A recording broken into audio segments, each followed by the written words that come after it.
Good morning back. Good morning. Thanks for having me. Appreciate it. You just returned from Hawaii.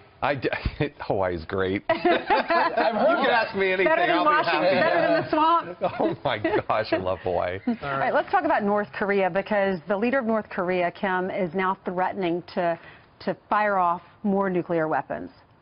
Hey, look, we've got to take this very seriously. I was in South Korea and Japan this past spring. Admiral Harris, who runs Pacific Command out of Hawaii, when I visited with him, he said, look, at any moment, we have to be ready to deal with this threat.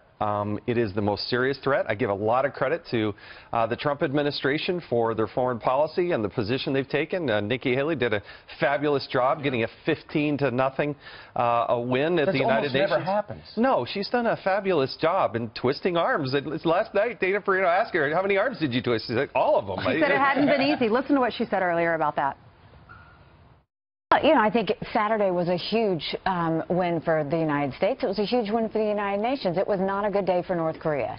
And basically what you saw was all the countries come together and say, this has got to stop. This is not something that we think can be reckless and just casually dealt with, and that's what he's done. And I think they hit him, and basically we hit him hard. It was really me saying, how many more ICBM tests do we need to have before we do something? Good. And at what point are we going to show action? And really, that goes back to what we've tried to do at the United Nations, which is stop talking about it. Let's get something done. And so last Monday, I basically told the Security Council, we've talked enough. It's time to get this done.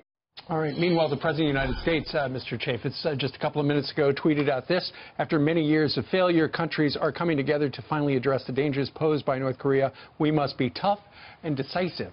And when you look at North Korea saying we're going to mobilize all resources, we're going to take physical action, we know they've got long-range missiles, we've got to be worried that they're going to do something stupid. I think the president's done a tremendous job on this, but also listen to what Nikki Haley said.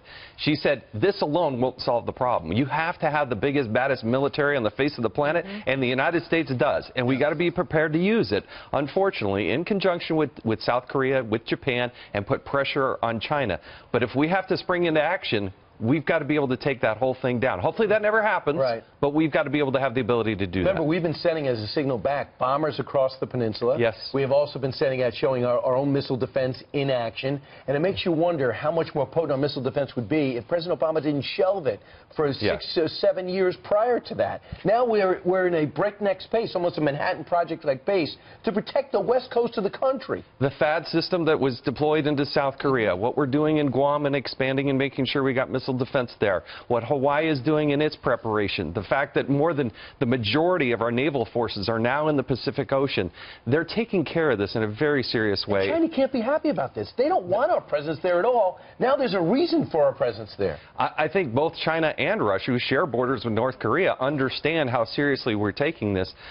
But when they keep doing these tests, and you've got a crazy man leading up in North Korea, you've got to be able to do it. And I think everything I can see, President Trump is making the right moves, and the world is gathering behind it, I think, and understanding that. And when guys like Ambassador Michael McFaul of the Obama administration come out and say, I'm really impressed with what just happened over the weekend, you know it's significant. He hired the right people and put the senior-most military people in place. They have decades of experience, from the Chief of Staff to the Secretary of Defense to the Secretary of State. We have the A-team on it. Well, part of the A-team is the Attorney General of the United States, and yesterday the Attorney General got sued by Rahm Emanuel, the mayor of Chicago, because they said that the Department of Justice cannot withhold these federal grants. Brian talked to a retired police officer by the name of Pete Kokonis a little while ago, and he made it very clear what Rahm Emanuel is doing is it's just bare-knuckled politics. Listen to this. This is all a political ploy. He needs the votes.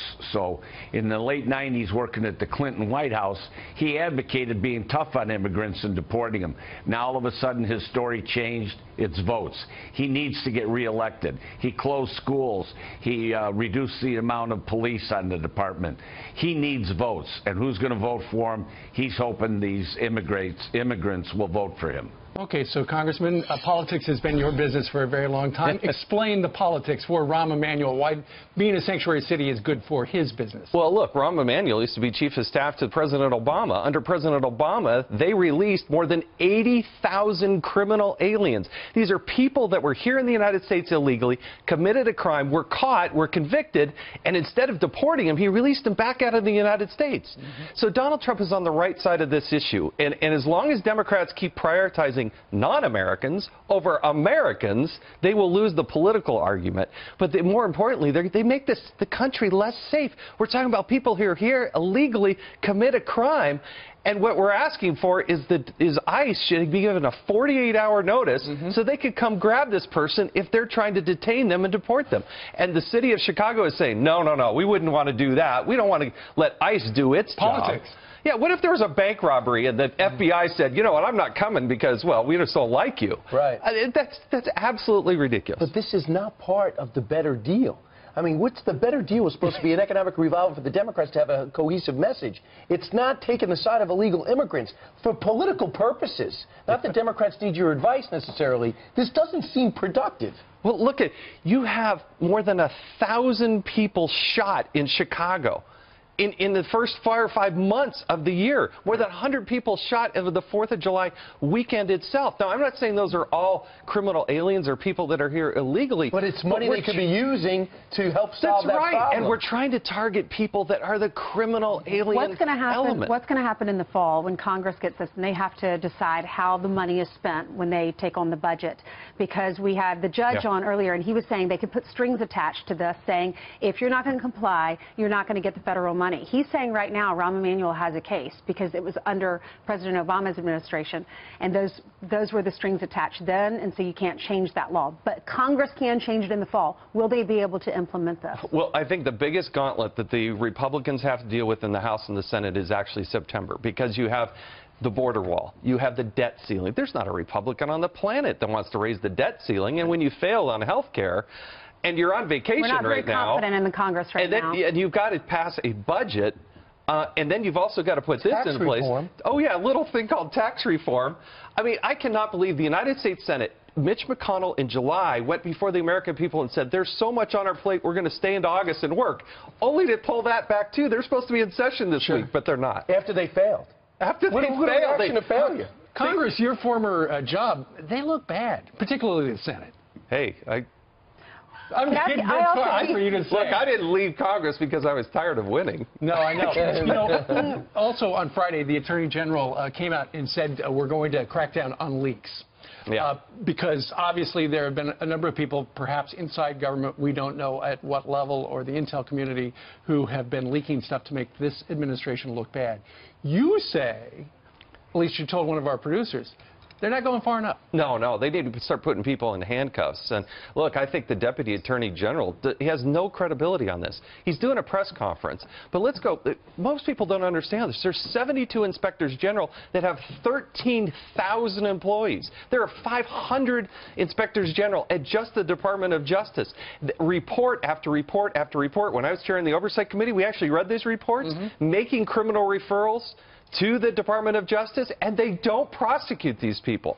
So we could sit here all day long and look at people in the past, federal employees, who've already violated the law that have been documented by the Inspector General, go put them in handcuffs, and then we'll actually see a difference, and then they'll get some credibility. Front page in the New York Times today, another leak. The New York Times got a hold of the climate change plan that was given to Pruitt, and they said were concerned that it was going to be suppressed by the Trump administration, so they put it in the New York Times. Look, the deep state does not like the fact that Donald Trump is trying to change the trajectory of the federal government in a place that is more compatible with what the American people want. That's what they don't understand. That's why Republicans were so successful. You even have the governor of West Virginia switching parties. And the liberals, their minds are exploding. Thank you very much. You're the plug machine. We've actually got the governor of the great state. I want to shake his hand. He's a brave person stepping up. And you're going to be sticking around. You're going to be on Outnumbered today at noon. Yes. Yeah, that's a fun show. But before... You're doing my radio show. Oh, yeah. Come on. All of a sudden, you forgot how to plug things. Oh, yeah. I forgot about that's that. Right. Somebody put that on my schedule. I don't know. All right. Congressman, thank you very much. Thank you.